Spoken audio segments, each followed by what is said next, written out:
एक बहुत ही भव्य बारात जा रही थी। सारे गांव के लोग बारात में शामिल थे। दूल्हा घोड़ी चढ़ा हुआ था और महिलाओं में विशेष उत्सुकता थी दूल्हे को देखने की। अरे देखे तो सही, हमारी बन्नों के लिए कोई ढंग का दूल्हा आ रहा है या कोई भी ऐरा गैरा। डींगे तो बड़ी लंबी हाँकते थे प्रधान जी। और महिलाओं की इस भीड़ में एक महिला ऐसी भी थी जो दूल्हे का चेहरा देखने के बाद मजाक उड़ा रही थी। अरे ये भी कोई दूल्हा है? तोते जैसी नाक और कौए जैसा रंग और सूरत तो इतनी सुंदर कि वानर भी शर्मा जाए। उस महिला के पास ही उसकी 5 साल की छोटी सी बेटी ने उससे पूछ लिया, माँ मेरा दूल्हा कहाँ है? माँ ने दुलारते हुए कहा, अरे अभी तो तू मेरी दुलारी है, तेरा दूल्हा तब आएगा जब तू सयानी हो जाएगी। तो इतना तो बता दो माँ कि कौन होगा मेरा दूल्हा। बताओ ना माँ, बताओ ना। जब बच्ची ने जिद की तो माँ ने हंसी हंसी में भगवान श्री कृष्ण की मूर्ति दिखाकर कहा, ये ले, ये है तेरा दूल्हा, यही आएगा तेरा दूल्हा बनकर। मेरा दूल्हा आ गया, मेरा दूल्हा आ गया, मेरा दूल्हा कितना सुंदर, मेरा दूल्हा कितना सुंदर है। और बच्ची खेलती खेलती भगवान कृष्ण की मूर्ति लेकर चली गई। ये बच्ची कोई और नहीं बल्कि कलयुग में भक्ति भाव से अपनी आराध्य को पाने वाली महान भक्तिनी मीरा बाई थी। और उस दिन से मीरा ने कृष्ण को अपने मन में बसा लिया। वक्त बीता और मीरा बड़ी हुई। मीरा बाई का ब्याह हुआ मेवाड़ के राणा संग्राम सिंह के बड़े बेटे भोजराज से। विवाह तो हो गया, पर मीरा का मन बचपन में ही उनके जहन में उनके दूल्हे के रूप में स्थापित हो चुके भगवान श्री कृष्ण में ही रमा रहा। वो दिन भर अपने बंद कमरे में कृष्ण भजन गाती और भगवान श्री कृष्ण से ही बतियाती रहती। सभी दासियों के बीच इसको लेकर खुसर पुसर शुरू हो गई। पता नहीं किस गोपाल नाम के आदमी के साथ बंद कमरे में बातें करती रहती है। मीरा की सास के कानों में जब ये बातें उड़ती हुई पहुंची तो उन्होंने चिंतित होते हुए फरमान जारी किया, ये बात इस महल से बाहर नहीं जानी चाहिए। इसके बाद अपनी बेटी को आदेश दिया कि वो मीरा की हरकतों पर बारीकी से नजर रखे और अपने भाई और मीरा के पति कुंवर भोजराज को इसके बारे में सूचित करे। और इसके बाद राजा भोजराज की बहन उदा मीरा की इन हरकतों को बताने के लिए अपने भाई भोजराज की सभा में पहुंचती है और एकांत मांगकर उन्हें बताती है। भाई कहने में बड़ा संकोच होता है, पर भाभी रात को किसी से मिलती है। राजा भोजराज सिंह की त्योड़ियां चढ़ गई। तो होश में तो है बहना? जानती है इसका परिणाम क्या हो सकता है? जो मैं झूठ बोलूं तो भाई जो सजा तू दे वो मंजूर होगी, लेकिन मैंने स्वयं भाभी को अकेले कमरे में किसी गोपाल से बात करते हुए सुना है। अगर ये सही है तो मैं उस उल्टा को जान से मार दूंगा। राजा भोज उस रात अपनी बहन के साथ मीराबाई के कमरे की ओर गए। बाहर दरवाजे से ही उन्होंने सुना मीरा किसी से बात कर रही थी। मैं तुम्हारी हो चुकी हूं सांवरे, अब तुम ही मेरी पति हो। मारे क्रोध के राजा भोज की आंखें लाल हो उठी। उन्होंने दरवाजे को धक्का देकर खोला। कमरे में यहां वहां देखा तो उन्हें मीरा भगवान श्री कृष्ण की मूर्ति के आगे बैठी हुई दिखाई दी। उन्होंने कड़क स्वर में पूछा, कौन है यहाँ जिससे तू बात कर रही थी मीरा? मैं जिससे बात कर रही थी वो तो यही है। राजा भोज ने इधर उधर देखा, पर जब उन्हें कोई नहीं दिखाई दिया तो मीरा भगवान श्री कृष्ण की मूर्ति की ओर इशारा करके खुद ही बोल उठी, यही तो है मेरे स्वामी, इन्हीं से तो बातें करती रहती हूं मैं। राजा भोज के चेहरे पर तसल्ली दिखाई दी। चेहरे का गुस्सा शांत हुआ और उनकी बहन शर्मिंदगी में सिर झुका लेती है और वहां से चली जाती है। राजा भोजराज अपनी पत्नी मीरा से बहुत प्रेम करते थे और उनकी कृष्ण भक्ति को देखते हुए उन्होंने महल में एक शानदार कृष्ण मंदिर बनवा दिया था।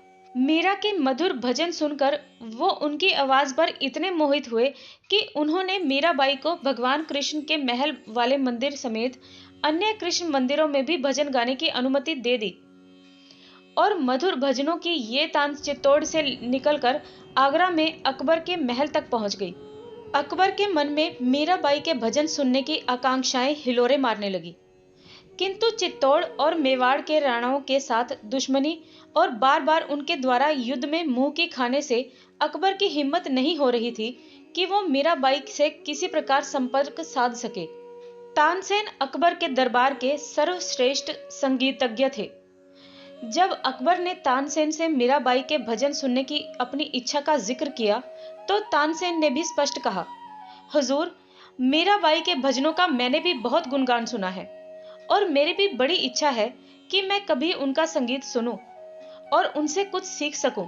लेकिन गुस्ताखी माफ हुजूर, यदि आपको अपनी गर्दन कटवानी हो तो आप शौक से चित्तौड़ जा सकते हैं।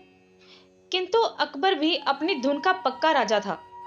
वो वेश बदलकर एक सन्यासी का रूप धरकर चित्तौड़ पहुंच गया, उसी मंदिर में जिस मंदिर में मीराबाई भजन गा रही थी और झूम झूम कर श्री कृष्ण की धुन में नाच रही थी।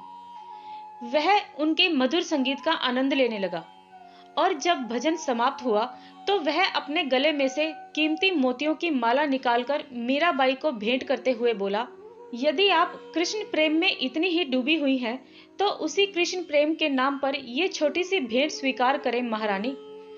किंतु मीराबाई ने वो भेंट स्वीकार नहीं की। मीराबाई ने उत्तर दिया, यह भेंट आप जिसके नाम पर मुझे देना चाह रहे हैं, कृपया उसी के चरणों में अर्पण कर दें।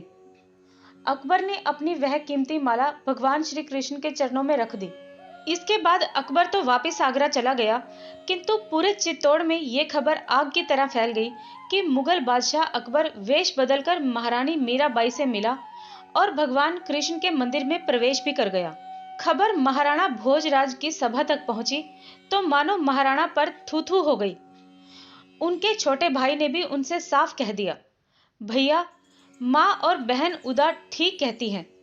भाभी ना तो आपके प्रति पत्नी होने का धर्म ठीक से निभा रही है और ना ही राजपुताने के प्रति, और यह केवल आपकी ढील का ही नतीजा है कि वह मुगल बादशाह अकबर राजपुताने तक आकर हमारे मुंह पर कालिक पोत गया और हम कुछ भी नहीं कर पाए। ये सारी बातें सुनकर राजा भोजराज ने दुखी और भारी मन से मीरा से कह ही दिया, तुमने पत्नी होने का धर्म नहीं निभाया। मैं चुप रहा। तुम्हारे कृष्ण अनुराग को देखकर मैंने महल में मंदिर भी बनवाया। आम लोगों में तुम्हारे उठने बैठने, नाचने गाने पर मैंने कभी कुछ नहीं कहा, लेकिन तुम्हारे कारण एक मुगल राजा एक राजपूत रानी को छूकर निकल गया। अब भी थोड़ी शर्म बाकी हो तो डूब मरो जाकर किसी नदी में, लेकिन मेरा पीछा छोड़ दो। राजा भोजराज चिल्लाते पैर पटकते हुए वहां से चले गए और मीराबाई अपने गोपाल जी के गीत गाती हुई वृंदावन चली गई। मेरे तो गिरधर गोपाल दूसरों न कोई, मेरे तो गिरधर गोपाल दूसरों न कोई, जाके सर मोर मुकुट मेरो पति सोई। वृंदावन में उन्होंने कई वर्ष बिताए। उनका भक्ति भाव देखकर और उनके भजन सुनकर लोगों ने उन्हें राधा रानी का पुनर्जन्म कहना शुरू कर दिया। कुछ वर्षों के पश्चात राजा भोजराज मीराबाई के पास वृंदावन गए उनसे क्षमा मांगने के लिए। राजा ने भले ही मीरा को घर से निकाल दिया था, किंतु मीरा के प्रति उनका प्रेम उन्हें वृंदावन खींच लाया और मीरा से क्षमा याचना करते हुए राजा भोजराज उन्हें वापस चित्तौड़ ले आए। किंतु वापसी के कुछ समय बाद ही राजा भोजराज चल बसे। ससुराल वालों की आंखों में मीरा बहुत पहले से ही खटक चुकी थी और राजा भोजराज के गुजरने के बाद उन्होंने मीराबाई को परेशान करना शुरू कर दिया। उन्होंने उनके पूजा कक्ष में सांप छोड़ दिया, किंतु सांप मीराबाई को प्रणाम करके वापस लौट गया। उन्होंने चरणामृत में जहर मिलाकर मीरा को पिला दिया, लेकिन वह जहर भगवान के चरणों में लगते ही विष रहित हो गया। मीराबाई के प्राण लेने के अथक प्रयासों के बावजूद भी वो लोग मीराबाई का बाल भी बांका नहीं कर पाए।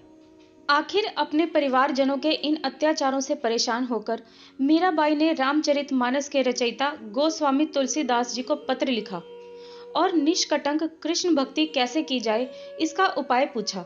गोस्वामी तुलसीदास जी को मीराबाई का पत्र मिला।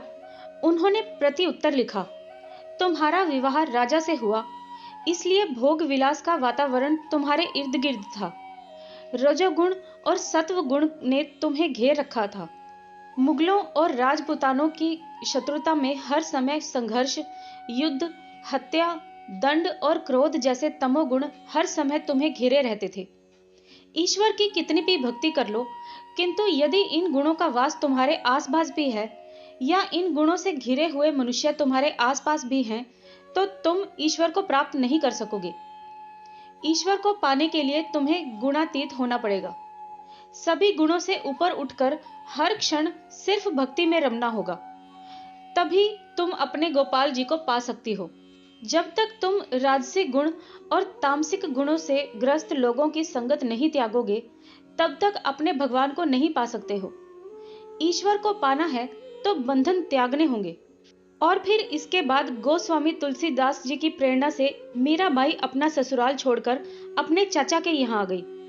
विख्यात कृष्ण भक्त अपनी भतीजी मीराबाई का उनके चाचा ने खुले दिल से स्वागत किया और उन्हें पूरी छूट दे दी कृष्ण भक्ति करने की। दोस्तों, आज की ये कहानी आपको कैसी लगी मुझे कमेंट बॉक्स में जरूर बताएं।